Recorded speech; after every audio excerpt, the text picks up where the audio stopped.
Good morning students, class 9 mathematics. Topic हमारा है leading lines and angles. ये हमारा 5th यूनिट है और लाइंस एंड एंगल्स। सबसे पहले है पॉइंट। पॉइंट क्या होता है? A point has no dimensions. Point के कोई भी डायमेंशन नहीं होते। जैसे ये, इसको हम डॉट से रिप्रेजेंट करते हैं, बिल्कुल बारीक dot. A point has no dimension, that is point की ना कोई लेंथ होती है, ना ब्रेड्थ होती है, ना कोई हाइट होती है, या फिर डेप्थ ले सकती है। A point has no length, no breadth and no depth। Point की कोई भी लेंथ नहीं होती है, ना ब्रेड्थ होती है, ना डेप्थ होती है, या हम इसको बोलते हैं पॉइंट हैज नो डायमेंशंस। उसके बाद है लाइन। क्या होती है? और लाइन इज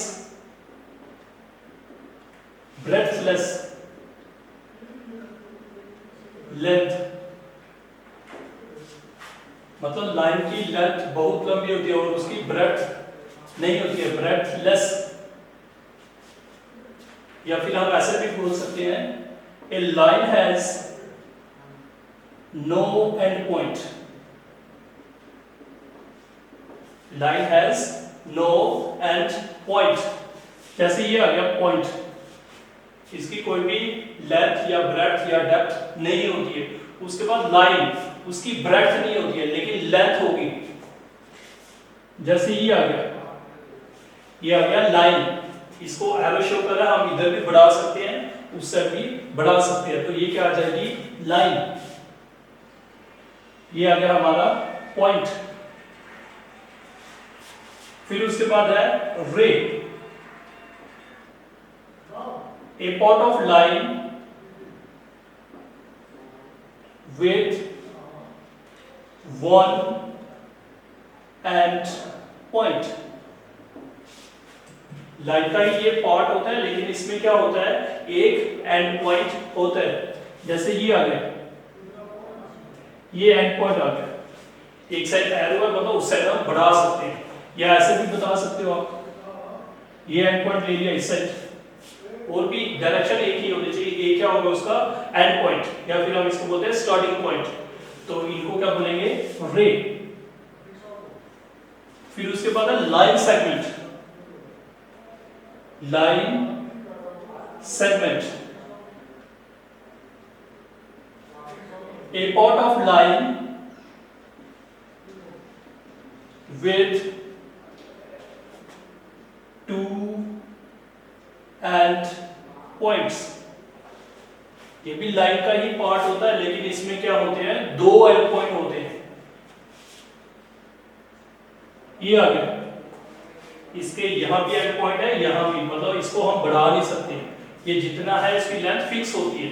तो ये क्या आ गया? Line segment. जैसे आप स्केल के साथ ड्रॉ कर सकते हो, कोई लाइन सेगमेंट ड्रॉ किया 4 सेंटीमीटर या 6 सेंटीमीटर या 1 सेंटीमीटर, ये क्या आ जाएंगे? हमारे लाइन सेगमेंट, जिसमें क्या होते हैं? दो एंड पॉइंट होते हैं। तो एक बार दोबारा देखते हैं इनको। Point, point has no dimensions, मतलब पॉइंट की कोई भी लेंथ नहीं होती है, कोई भी ब्रेड्थ नहीं होती है, और कोई भी डेप्थ नहीं होती है, या फिर हाइट नहीं होती है। तो उसके बाद लाइन, और लाइन इज ब्रेडथलेस लेंथ, मतलब जो लाइन होती है उसका कोई भी एंड पॉइंट नहीं होता है और उसकी ब्रेड्थ नहीं होती है। जैसे ये बिल्कुल बारीक लाइन, जिसकी लेंथ क्या होगी? ऑलमोस्ट 0 पे, मतलब ब्रेडथलेस होगी वो। तो उसके बाद क्या है? Ray, a part of line with one end point. और पार्ट ऑफ लाइन, लाइन का ही पार्ट है, लेकिन इसमें क्या होता है? एक एंड पॉइंट। तो इसको हम क्या बोलेंगे? रे। एक साइड एरो, एरो मतलब हम इसको बढ़ा सकते हैं इधर, या इस साइड बढ़ा सकते हैं। तो उसके बाद है line segment, A part of line with two and points, जिसके दो एंड पॉइंट्स होंगे, उसको क्या बोलेंगे? Line segment. मतलब इसकी लेंथ क्या होती है, फिक्स होती है, जैसे 4 सेंटीमीटर, 6 सेंटीमीटर, 1 सेंटीमीटर, 2 सेंटीमीटर या 8 सेंटीमीटर, वैसे ही है। उसके बाद है एंगल। एंगल क्या होता है?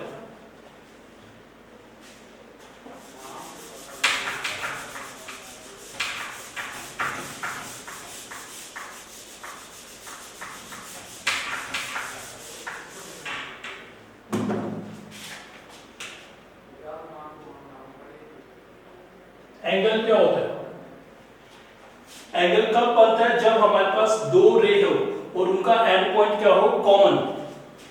जैसे एक रे ये आ गई, इसका एंड पॉइंट ये है, फिर दूसरी रे ये आ गई, ये इनके बीच ये जो बना इसको बोलते हैं angle. When two rays having same end point is called angle, to form angle, या फिर an angle is formed when two rays having same end point.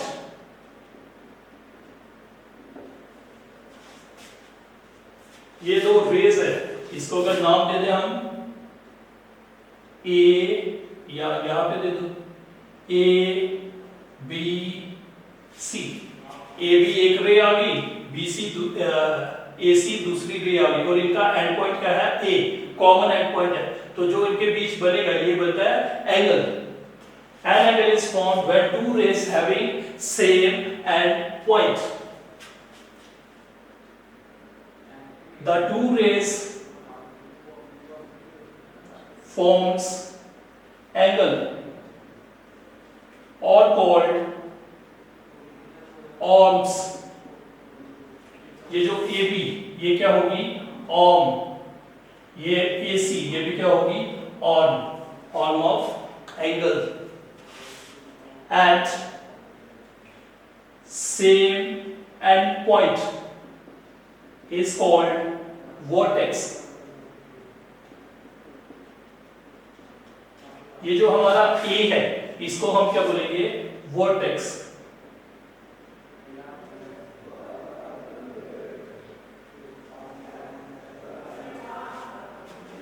AB एक रे आ गई, AC दूसरी रे आ गई, तो इनके बीच एंगल बन जाता है, तो यही एंगल होता है।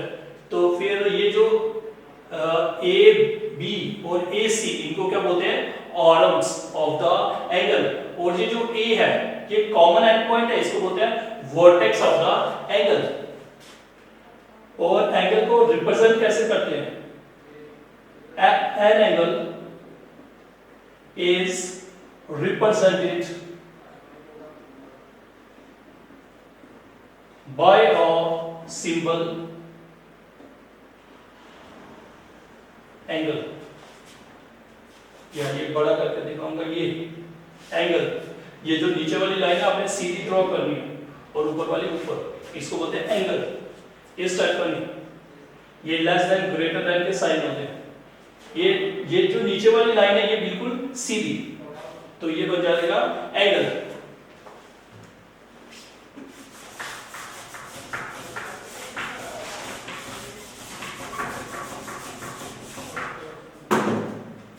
दोबारा देखते हैं एंगल क्या होता है। हमारे पास दो रेज है, एक रे ये आ गई, एक रे ये आ गई, इनका जो एंड पॉइंट है वो क्या है, सेम, तो इनके बीच एंगल बन जाता है।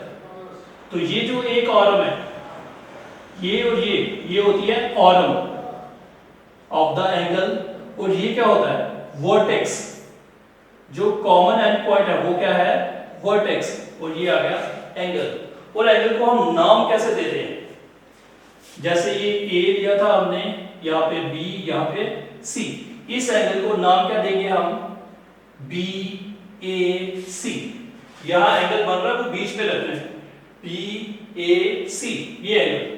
या फिर हम इसको ऐसे भी नाम दे सकते हैं, और angle C A B, C A P.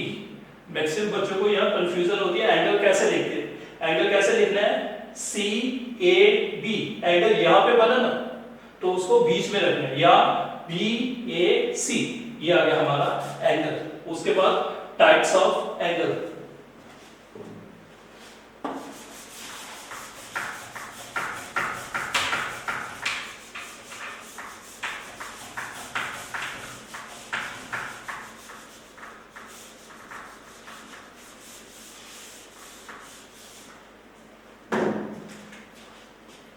Types of angle.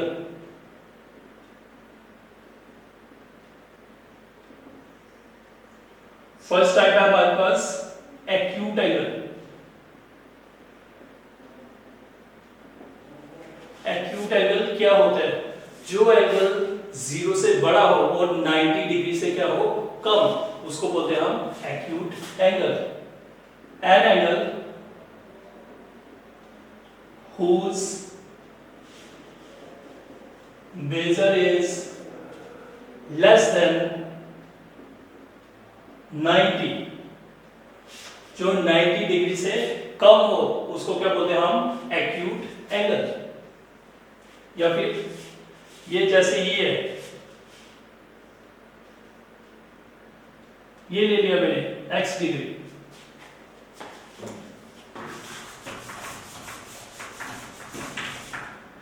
तो जब आप इसको मेजर करोगे तो ये 90 डिग्री से क्या होगा, कम। या फिर हम इसको ऐसे भी बोल सकते हैं 0 less than x less than 90 degree. तो ये आ गया हमारा एक्यूट एंगल। एक्यूट एंगल वो एंगल होता है जो 90 डिग्री से कम हो। जैसे अगर 10 डिग्री, 20 डिग्री, 25, 35, फिर 68, 70 डिग्री, या फिर 85 डिग्री, 89 डिग्री, ये सारे क्या हो जाएंगे हमारे एक्यूट एंगल। वैसे ही सेकंड है right angle. Right angle, right angle क्या होता है? जो एंगल 90 डिग्री के इक्वल हो। ये क्या था, 90 डिग्री से कम। जो 90 डिग्री हो उसको हम बोलते हैं राइट एंगल। जैसे ये आ गया, इस एंगल को जब आप मेजर करोगे तो ये कितना आएगा, 90 degree. An angle whose measure is 90 degree is called right angle। Right angle क्या होता है? जो 90 डिग्री के इक्वल हो। उसके बाद है obtuse angle. Obtuse angle, an angle whose measure is greater than 90 but less than 180 degree. कोई भी एंगल जो 90 डिग्री से बड़ा हो लेकिन 180 डिग्री से छोटा, तो उसको हम बोलते हैं ऑब्ट्यूज एंगल। जैसे हम ड्रॉ कर सकते हैं,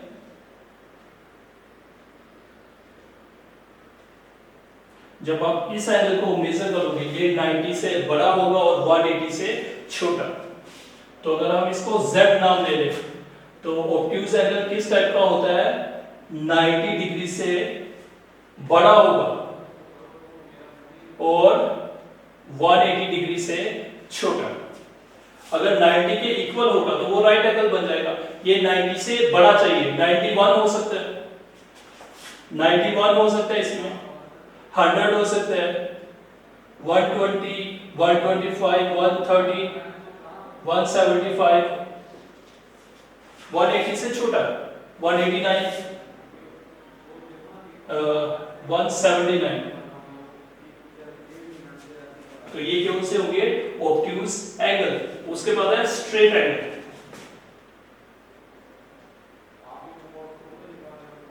straight angle,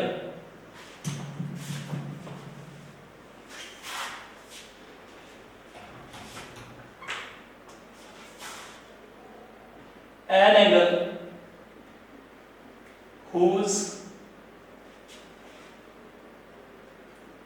measure is 180 is called straight angle. Straight angle, कोई भी एंगल जो 180 के इक्वल होगा उसको हमने कहना है स्ट्रेट एंगल। जैसे ये आ गया, जैसे ये थी, इसको सीधा कर दिया इसी रे को, तो ये जो एंगल बनेगा ये बनेगा 180 डिग्री का, तो उसी को हम बोलते हैं स्ट्रेट एंगल। तो उसके बाद एक दो एंगल और है,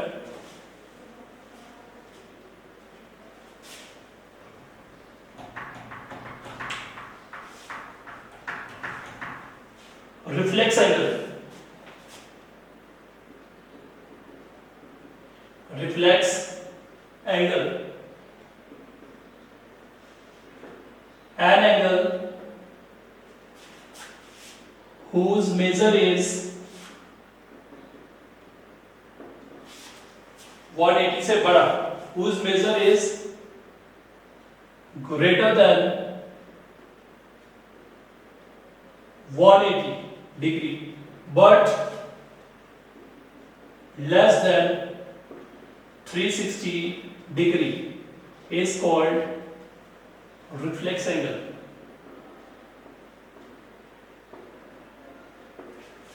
कोई भी एंगल जो 180 डिग्री से क्या होगा बड़ा और 360 डिग्री से क्या होगा छोटा, तो उसको हमने कहना है रिफ्लेक्स एंगल। जैसे एक रे ये आ गई, दूसरी रे ये ले, ये जो इस साइड बनेगा इसको हम बोलेंगे reflex angle.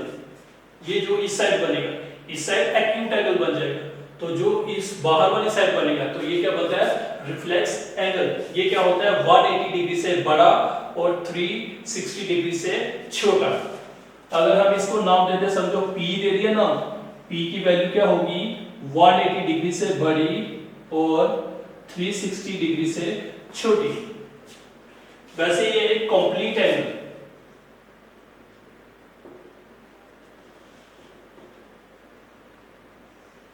an angle whose measure is 360 degree is called complete angle.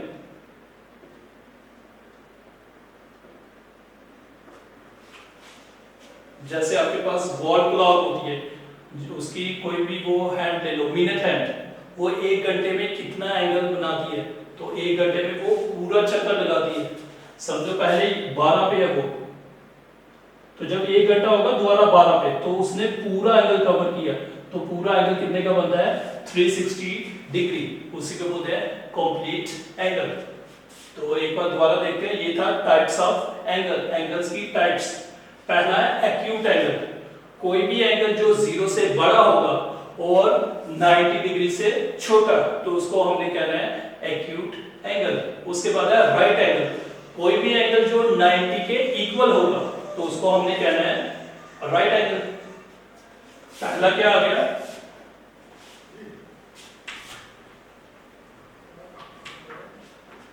पहला आ गया 0 डिग्री से 90 डिग्री तक, ये आ गया एक्यूट एंगल।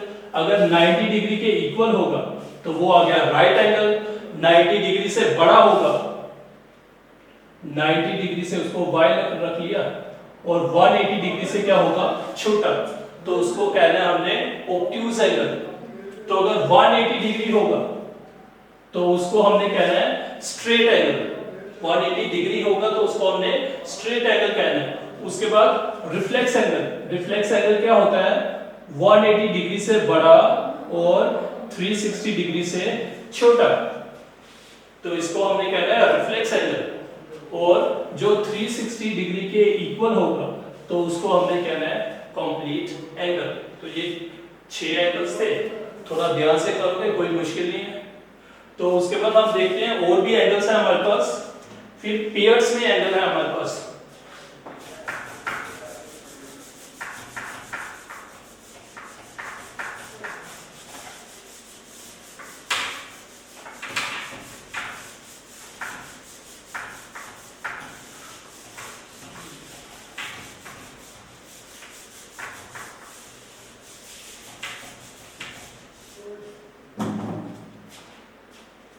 पेयर्स में होंगे। पहला आ गया adjacent angles,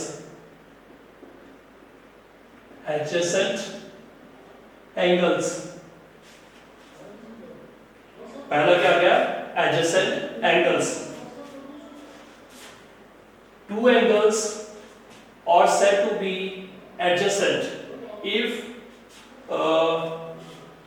they having the same ray, one common ray। ये देखते हैं जैसे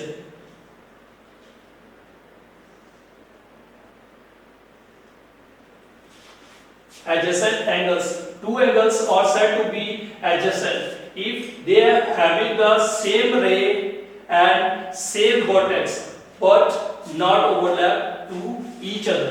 जैसे एक एंगल ये आ गया, दूसरा एंगल ये आ गया, इसको हमने नाम दे दिया ए, बी, सी और डी। इनका एंड पॉइंट क्या है? सेम। और इनकी जो रे है AC, ये क्या है? कॉमन रे। यहाँ पे एक एंगल बना, यहाँ पे ये दूसरा एंगल बना, तो इनको बोलते हैं adjacent angles. Adjacent angles are formed when they having same ray and same vertex but they do not overlap to each other। जैसे ये एंगल, इस एंगल को नाम क्या देंगे? BAC, या फिर हम इस एंगल को नाम भी दे सकते हैं CAB। ये वाला एंगल BAC या फिर CAB, ये वाला एक एंगल। और दूसरा वाला एंगल क्या है? CAD या फिर DAC। यहां पे पता है ना, DAC या CAD। तो ये दो एंगल्स जो बने, इनको हम कहते हैं एडजेसेंट एंगल्स। इनमें क्या होता है? कॉमन रे होती है। AC यहां पे क्या है? कॉमन रे।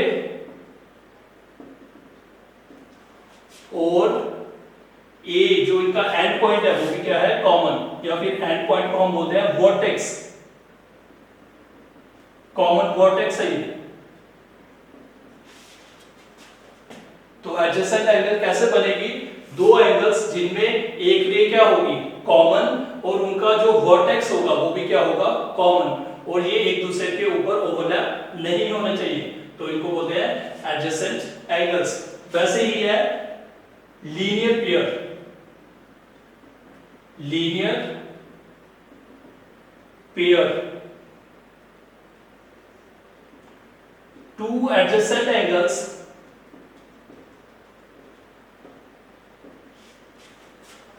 are said to form linear pair if their non-common rays are opposite to each other, that is their non-common rays form a straight line। जैसे ये था हमारे पास एडजेसेंट एंगल, ये इसकी कॉमन है। नॉन कॉमन कौन सी होगी? AD और BC। AD और BC इसकी इन एंगल्स की क्या है? Non common rays. अगर ये रेज एक दूसरे के क्या हो जाए? अपोजिट, तो फिर ये कौन से एंगल बनाएगी? Linear pair. या फिर ये जो उनकी अपोजिट नॉन कॉमन रेज है, ये क्या बनाए? स्ट्रेट लाइन, तभी वो क्या बनेगा? Linear pair. जैसे इसी को देखते हैं, जैसे ये AB थी, तो ये आ गया C।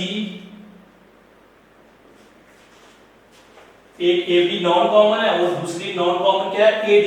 ये क्या होनी चाहिए? एक दूसरे के अपोजिट, मतलब ये क्या होनी चाहिए? इस साइड। तो ये जो एंगल बना और ये जो एंगल बना, इनको बोलते हैं लीनियर पेयर। मतलब इन दोनों एंगल्स का सम क्या होगा? 180 डिग्री, क्योंकि ये स्ट्रेट लाइन पे बना, तो ये स्ट्रेट एंगल बनता है, तो इनका सम कितना आएगा? 180 डिग्री। तो इसको हम नाम भी दे सकते हैं, जैसे इसका नाम क्या है, ये आ गया D, BAC plus angle CAD is equal to 180 degree. मतलब ये दोनों एंगल्स क्या बनाते हैं, लीनियर पेयर। लीनियर पेयर मतलब इन दोनों एंगल्स का सम कितना होगा, 180 डिग्री। तो ये एडजेसेंट एंगल्स ही होते हैं, और इनमें क्या होती है, जो नॉन कॉमन रे होती है वो एक दूसरे के अपोजिट होती है, या जो नॉन कॉमन रेज है वो क्या बनाती है, स्ट्रेट लाइन। एक बार दोबारा देखते हैं, एडजेसेंट एंगल्स क्या होते हैं, दो एंगल्स जिनमें एक रे क्या हो कॉमन और उनका वर्टेक्स भी क्या हो कॉमन, और ये दो एंगल एक दूसरे के ऊपर अगर ओवरलैप नहीं कर रहे तो इनको क्या बोलेंगे हम, एडजेसेंट एंगल्स। ये आगे एडजेसेंट एंगल्स, और इन एडजेसेंट एंगल्स को ही हम बोलेंगे लीनियर पेयर। कब, जब उनकी नॉन कॉमन रे है ये क्या बनाए, स्ट्रेट लाइन, या ये जो नॉन कॉमन रेज है वो एक दूसरे के क्या हो जाए, अपोजिट, तो ये क्या बनाएंगे, लीनियर पेयर। वैसे ही और भी दो एंगल्स है पेयर्स में।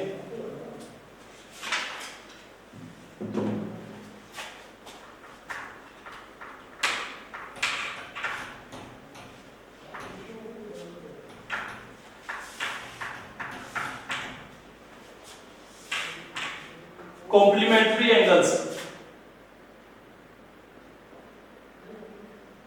कॉम्प्लीमेंट्री एंगल्स ये भी पेयर पे है। Two angles whose sum is 90 degree. दो एंगल जिनका सम क्या होगा, 90 डिग्री, तो उनको हमने क्या बोला है, कॉम्प्लीमेंट्री एंगल। जैसे एग्जांपल ले सकते हैं हम, 70 डिग्री और 20 डिग्री, दोनों का सम कितना आ जाएगा, 90, तो ये दोनों हो गए कॉम्प्लीमेंट्री एंगल्स। जैसे और कोई ले लो, 50 डिग्री 40 डिग्री, कॉम्प्लीमेंट्री एंगल्स। और भी ले सकते हैं 30 डिग्री 60 डिग्री, कॉम्प्लीमेंट्री एंगल्स। वैसे ही है supplementary angles, supplementary angles. Two angles whose sum is 180 degree. कोई दो एंगल्स जिनका सम कितना हो 180 डिग्री, उनको बोलते हैं सप्लीमेंट्री एंगल्स। और ये डेफिनेशन यूज होती है क्वेश्चंस में। कॉम्प्लीमेंट्री, सप्लीमेंट्री, सप्लीमेंट्री एंगल्स वो दो एंगल्स होते हैं जिनका सम कितना हो 180 डिग्री, और कॉम्प्लीमेंट्री एंगल्स वो एंगल्स होते हैं जिनका सम कितना हो 90 डिग्री, 180 डिग्री। इसकी एग्जांपल ले सकते हो, 100 और 80, दोनों को प्लस करो तो सप्लीमेंट्री। वैसे ही 120 डिग्री और 60 डिग्री, सप्लीमेंट्री। और भी ले सकते हो 150 डिग्री और 30 डिग्री, उनका सम कितना होना चाहिए 180 डिग्री, तो इनका सम 180 डिग्री आता है। तो इन दोनों एंगल्स को हम सप्लीमेंट्री बोलेंगे, या इन दोनों को, या इन दोनों को। और भी एंगल्स आप देख सकते हो, वैसे ही पेयर में चाहिए दो दो। तो उसके बाद एक दो डेफिनेशंस हो रहे हैं। Vertically opposite angle, vertically opposite angles.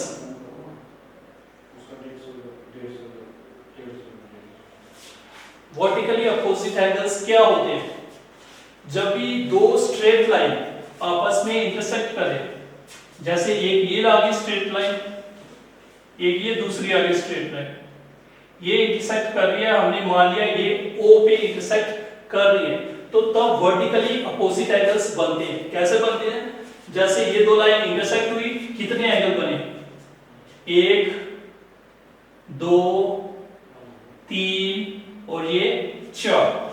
जब भी दो स्ट्रेट लाइन आपस में इंटरसेक्ट करती हैं तो 4 एंगल्स बनते हैं।